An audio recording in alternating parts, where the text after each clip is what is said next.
Johnny Greenwood's score blew my mind. Ari Wegner's cinematography, absolutely incredible. I found the little details about your character fascinating. The way he would write, the way he would light his smokes, the way he would play the banjo, the way he would hold himself, walk into a scene. The lighting of the smokes, though, was very specific. There was a way he did it. And I was just curious, like, I mean, you're lighting a match, so I'm sure it's probably not possible every time, but was that interesting to find how the character did it and master it? Thank you so much for picking up on those details, because they, everything required a lot of deep thought and commitment in this, and everything was very much held up for examination.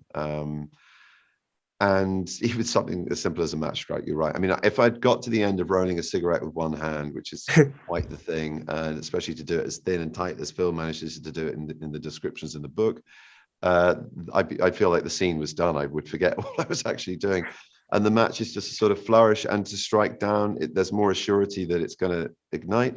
And then you can cup it a little bit as well with your hand, and then blow on the match after you've lit your cigarette and then throw it down. There's one bit, there's one scene which you used to take where I didn't do that, and it still irks me. So I'm glad you spotted the detail, and maybe you'll spot when if you see it again, the scene where I don't blow it out. And I will.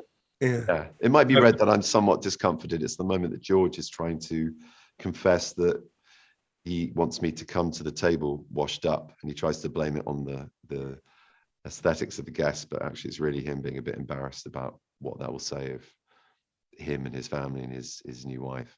Yeah. That scene, the way Plemons delivers that dialogue to you, it's heavenly. It's comic. It's painful. Yeah. It's so truthful. Jesse, yeah, he's one of the truly great actors of our generation, and I think he lands any complication with such profound commitment. Everything's grounded in a truth that's like it's unmatched in our profession. He's so good. I agree. Some of my favorite scenes in the film, and I mean this genuinely, are these quiet moments that your character gets to have by himself. I mean, like these are very important scenes to the character because there's no one else around him, and there's that one particular scene with the mud and everything. I'm wondering on a day like that, like getting into that headspace, being able to feel comfortable being in front of the camera that way, because those scenes speak so much to the character in such a very raw and vulnerable and real way. I just wanted to know about those scenes in general and how you approach those.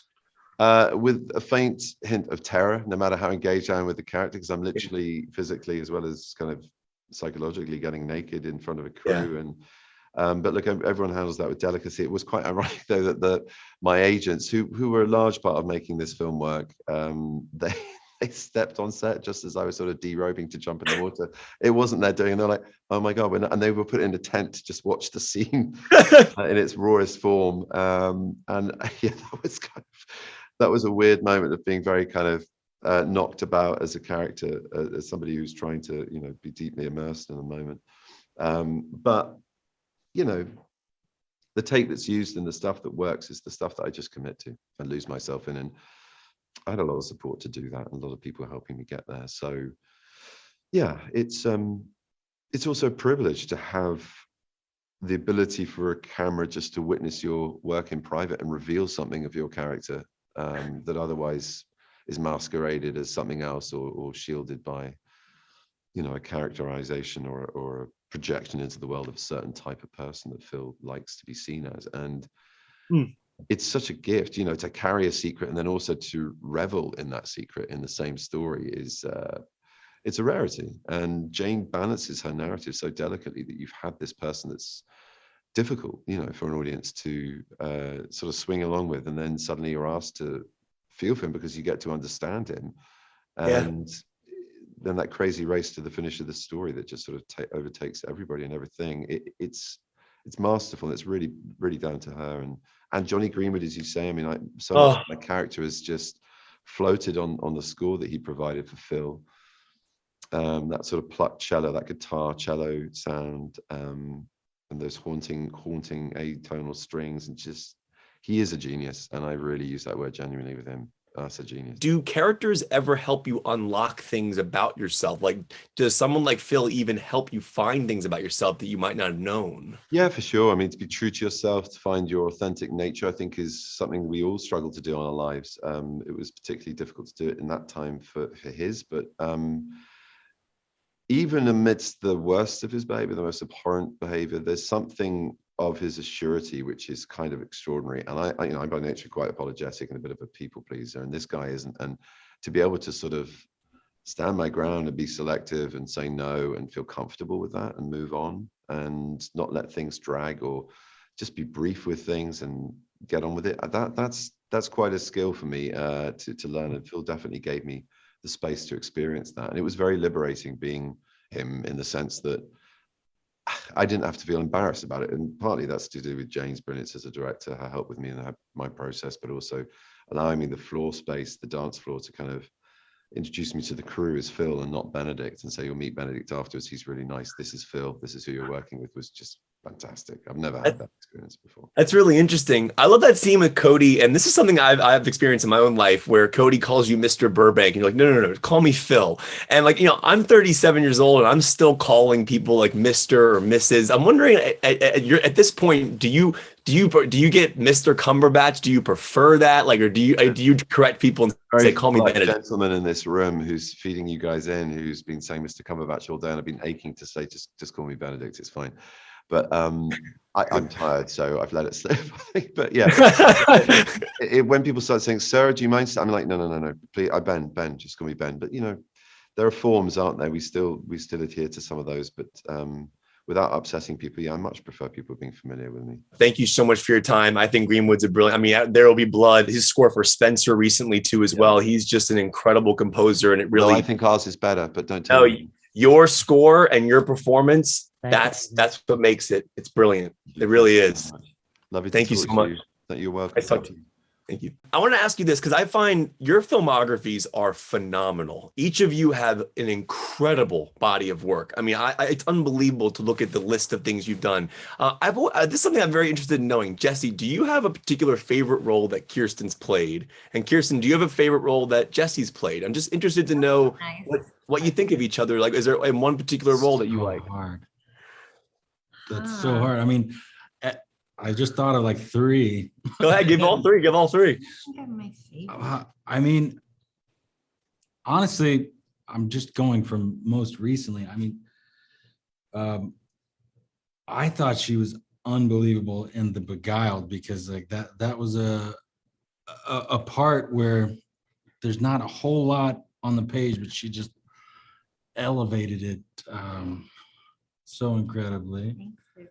And God, I'm Becoming a God, she was amazing in that. I don't know, obviously the iconic ones, but the deeper cuts, those are some of my it's so weird. Like for me, I'm like Jumanji, and like I'm like going back to all the movies I grew. I mean, it's so crazy. Kirsten, for you, for me, if I'm thinking about Jesse, I'm going Breaking Bad, only because it's the best, my favorite show of all time. But like, where are you at with favorite Jesse role? I'm going like Mike.